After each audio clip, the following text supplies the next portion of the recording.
9, 8, 7, 6, 5, 4, 3, 2, 1, ignition.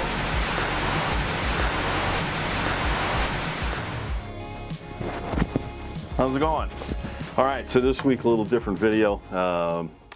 Terry had to fly home for some family stuff, left me in charge of doing a video for myself. So I thought, you know what, a couple of things that I'd like to share. And one of the things that I get asked is connectivity. How do I stay connected while I'm working? And for us, our arrangement is during the week, Monday through Friday, I have a full-time job. So I find a spot, I sit tight and work my 40 or 50 hours. And most of that is all remote online or, you know, on the telephone. So you got to have a good hotspot or connectivity to, you know, to get there. And marinas aren't always the best. I mean, sometimes you get in there and they're like, yeah, we got Wi-Fi, and you pull in and it's, you know, no.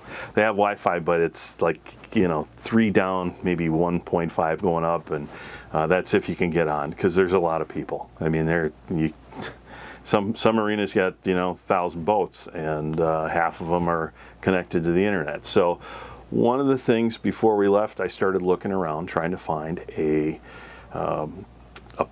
puck or, you know, some device that I could use while I was traveling. And Technomadia is a channel that I follow, and those guys, you know, have a lot of great answers for questions. I mean, that's where I learned everything I got before I bought the PepWave. And this is the PepWave router that I purchased before we left.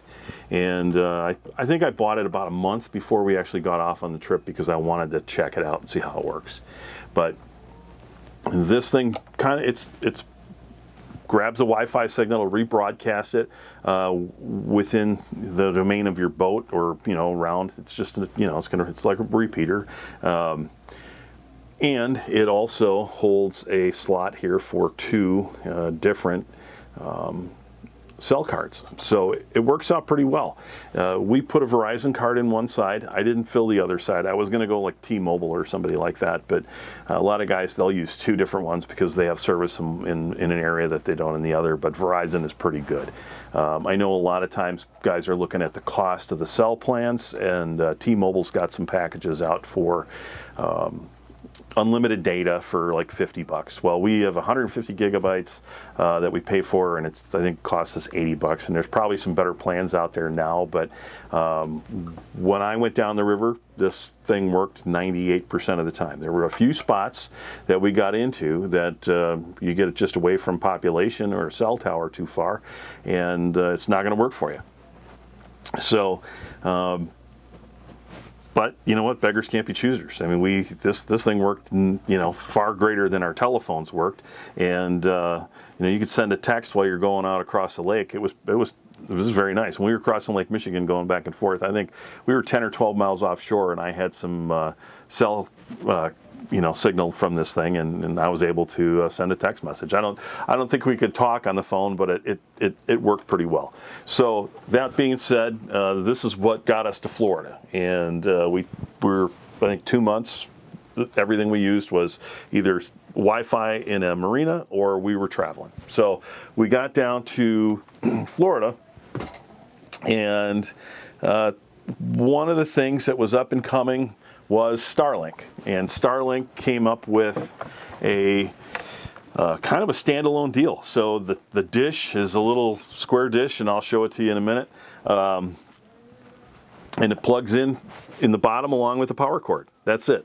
And this is their router, and you know, I had to play a few, you know, jump through some hoops, let's just say, in order to get this. And let me just explain that every area has kind of a capacity right now because of the amount of satellites that are available.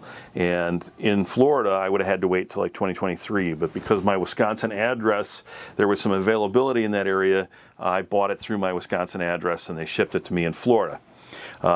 Within 2 weeks of getting this, they opened up portability. And portability is a function on their service that allows you to take this anywhere. Now, when we left, it still wasn't licensed for in motion. So you couldn't be moving and use StarLink, and it was a violation of their contract, they could pretty much turn you off. Okay, and this is $600. They turn it off, it's junk, because I don't think you can even resell it to somebody outside of your area without some help or assistance from StarLink. So, all that being said, we were going to leave on a certain date, and I got confirmation like 2 days after, getting this thing that it shipped and it was coming and it would be here on a Wednesday. So we stayed an extra week or 10 days for this thing to show up. And believe me, when it walked through the door, StarLink, I was like, oh, it was Christmas. It was wonderful. Plugged it in and literally set the dish on the roof, ran the cables, plugged it in, turned it on, walked through the help screen, and I was connected within 15 minutes, and I couldn't believe it. The signal coming down at that time was 10 times greater than I was getting at the marina I was at. So about Daytona, let's say a week or so in, portability came, we were using it when we got to wherever we got. I'd just resync the dish and go. But then the license changed with the FCC and StarLink, and now you can use this in motion. And we're going across the lake or up the river and set autopilot, open your laptop, and do a Zoom call if you wanted to. It's quite amazing. I haven't had any problems with, I know some people talk about rain fade and stuff, but again, I run both of those systems simultaneously. Okay, so I have two Wi-Fi signals on the boat, and when one's down, I jump on the other, and vice versa. So primarily, we use the StarLink from this point forward. I'll probably sell the PepWave at some point. I think the PepWave router has its place, but for us, I think this is $125 or $135 a month, and I don't question it. It works flawlessly. So with that being said, that's kind of what we do for connectivity on the boat. When it comes to mounting StarLink on a boat, there isn't a lot of options unless you're willing to be creative. So for me, I broke out the MacGyver and headed off to West Marine. My only criteria is that we didn't drill a hole in the boat. In my search for the right hardware, I came across some Bimini top connection hardware, number 11735 and 11736. And with some 3M 5200, I was able to create the perfect temporary solution. Oh, hey, how's it going? Honeydew list. Replace the vent, stickers on the dinghy. Let's see, rust stain around the windows, restring the fishing poles. Did that. And clean boat. Ugh. Hang on. Yeah.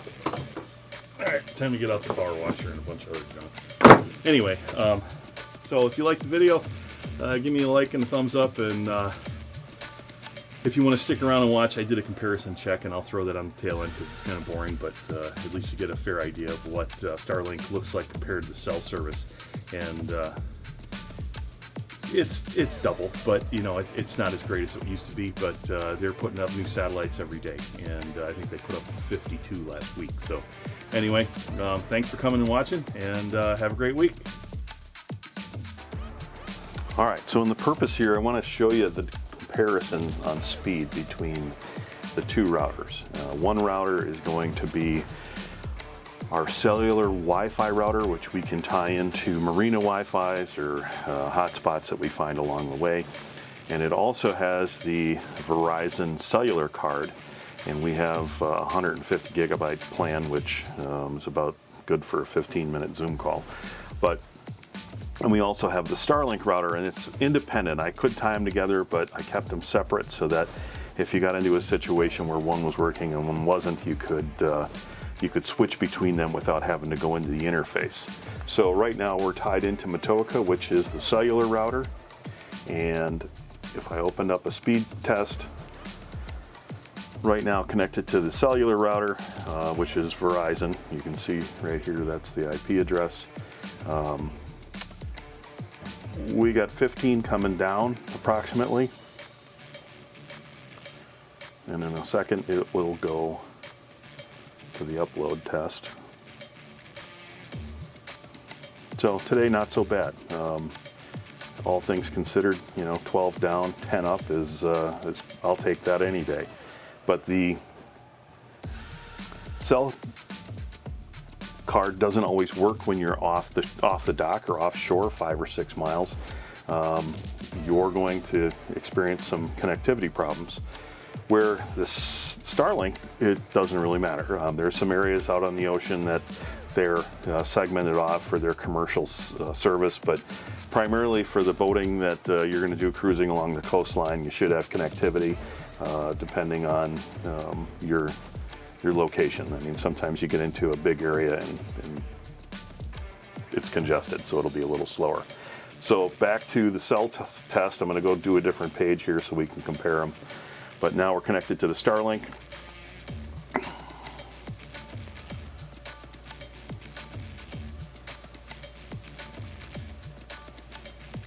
And we're at about 48, 44, all right.